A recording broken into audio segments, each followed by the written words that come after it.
22-10 run with the complimentary plays after hitting 2 out of 3 on Saturday, scoring with Michigan and also UL Lafayette losing with Oklahoma State. And I've got 4 selections for the Sunday card coming your way in just a moment. Now, yesterday, here on the video report, I told you that I was on a red-hot roll. I was going for college football winner number 7 in a row. I was going for potential winning day number 6 in a row and 8 out of 9. And consequently, you know my strategy. When I'm on a red-hot run, I am pressing the action because, after all, this is gambling. Why not? So I had a rare 30-dime release, and I went with Georgia. It seemed like a good idea at the time. Obviously, it wasn't. And as I said here on the video report, it's gambling. There are no guarantees. I've been saying that ever since I had my national sports talk show on gambling. I've been saying it for years and years. Look it up in the dictionary. Guaranteed and gambling are not on the same page and never will be. Georgia lost. But today, if you're looking for an apology, if you think that I'm going to be here crying and whining and blaming Kirby Smart and the Georgia defense, you're sorely mistaken. If you think that I'm going to be here going, oh, woe is me. Oh, my God, how am I going to survive? I don't know if I'm ever going to win another game. I'm going to be suicidal and walking on the ledge. You have definitely hitched your wagon to the wrong guy, because that is not me. Because losing is every bit as much as a part of gambling as winning. And it's how you handle the losing that makes you a good gambler. Yeah, that sounds counterproductive, doesn't it? But it's true. To be a good gambler, to be a good handicapper, to survive, you've got to remain on an even keel. It's why I always say, after a win, you don't hear me celebrating. It's remaining on an even keel. You can't celebrate the wins. You can't lament the losses. You've got to remain focused on what happens the next day. Gambling is a lot like golf. You know, you make a bad shot in golf, it's all about scrambling back, getting to par. I lost 33 dimes yesterday. I was playing with bankroll. I lost somebody else's money. Today, I've got to raise the bar 20-dime release, my favorite game on the board. I win this play today, which I intend to do. 20 dimes to the good after losing 33 yesterday. I'm right back there. I win again tomorrow. Boom. I'm back in the black. That's what it's all about.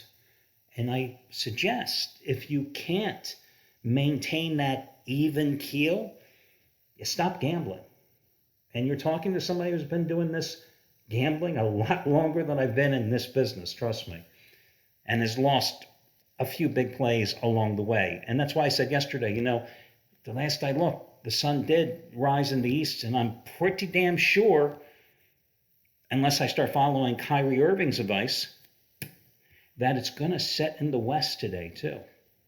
Okay, let's get to the complimentary plays here. First game I'm going to take a look at, and I'll run these in reverse chronological order.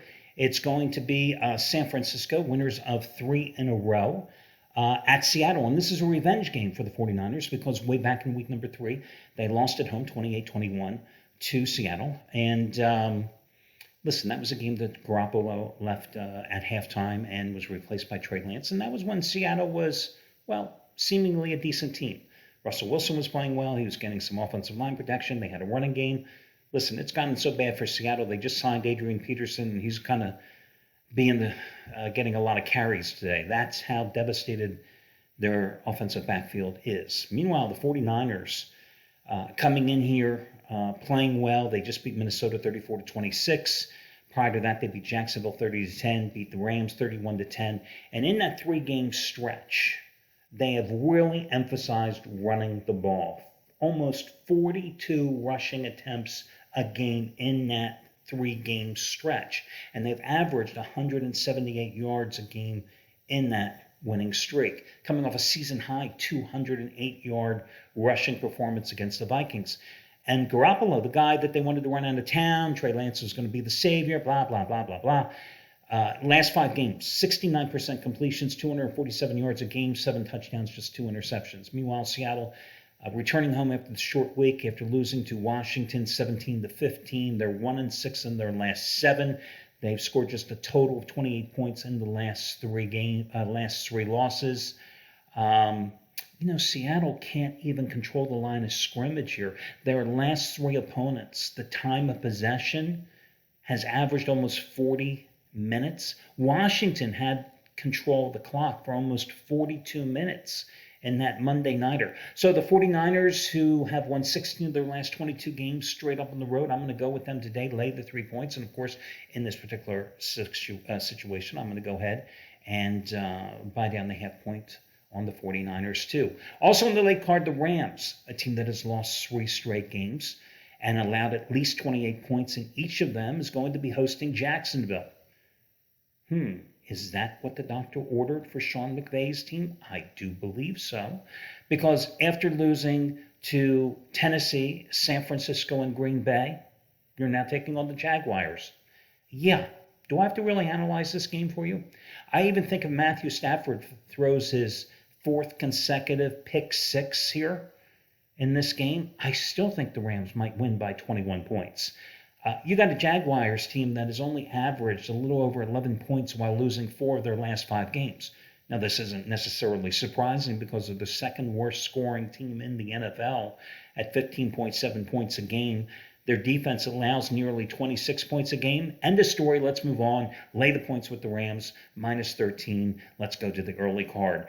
I'm going to take Cincinnati minus 3 points at home against the Chargers. Cincinnati returns home after the 41-7 win at Pittsburgh. Prior to that, of course, they won big in Vegas, 32-13. Going back to that Steelers game, though, I love the way they got Joe Mixon, gave him the big-time carries. He responded with the career-high 165 yards. Why is that important today? Because the Chargers have the worst run defense in the league, giving up 145.3 yards a game. They also allow almost 27 points a game as well. That's 3rd worst figure in the league. Chargers 2-4 in their last 6 games after a 4-1 start. I know the Bengals still give you pause for concern, especially after they were manhandled by the Browns a month ago at home. But I'm willing to back Cincinnati in this spot. The Bengals minus 3. And again, I'm buying down the half point on Cincinnati if that line is anywhere between minus 3 to minus 4.5. And now, I'm going to take the Eagles minus the 5 against the Jets. Now, last week I backed the Eagles and used them as a best bet. The 2 previous weeks I used the Eagles as a free play and they won. Mama didn't raise a dummy. I'll use them as a free play and they'll win today. Now, Jalen Hurts is probably going to miss this game. Reports indicate he is out with a sprained ankle, and Gardner Minshew is going to make his Eagles starting debut. Oh my God, they're going to have a quarterback who actually has an arm, a quarterback that can actually maybe complete a pass down the middle, a quarterback that can complete a deep pass.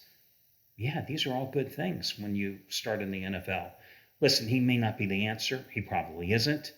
But Jalen Hurts is not the answer. No. The Jets, listen, they beat Houston. Big deal. Zach Wilson returned to the starting lineup. He was sacked 4 times. He had 149 yards passing. The Jets only won because Houston was even more pathetic. The Eagles have met the Jets 11 times in the regular season. They've won all 11 games. They're minus 5. Go with the Birds. Those are your free complimentary plays, which is redundant, free and complimentary, but who the hell cares?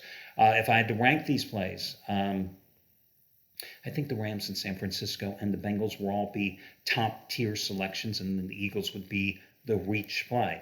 That'll do it. Remember, also, if you happen to be watching this video here on the site, right underneath, I've broken down all those statistics, how if you can simply pick the straight-up winner of a game through the first 12 weeks of the season, you're cashing in against the spread at nearly an 82% clip. It really is that easy, but of course it isn't. And all the other various statistics where the dogs have been just absolutely on fire the last 4 weeks, and all the other cute stats. If you're not and you're watching this on YouTube, what the hell are you doing? Check it out, DeMarco Sports, or out DeMarco.com, and you can see all the breakdowns for the various situations. Good luck, everybody, and talk to you again soon. Take it easy.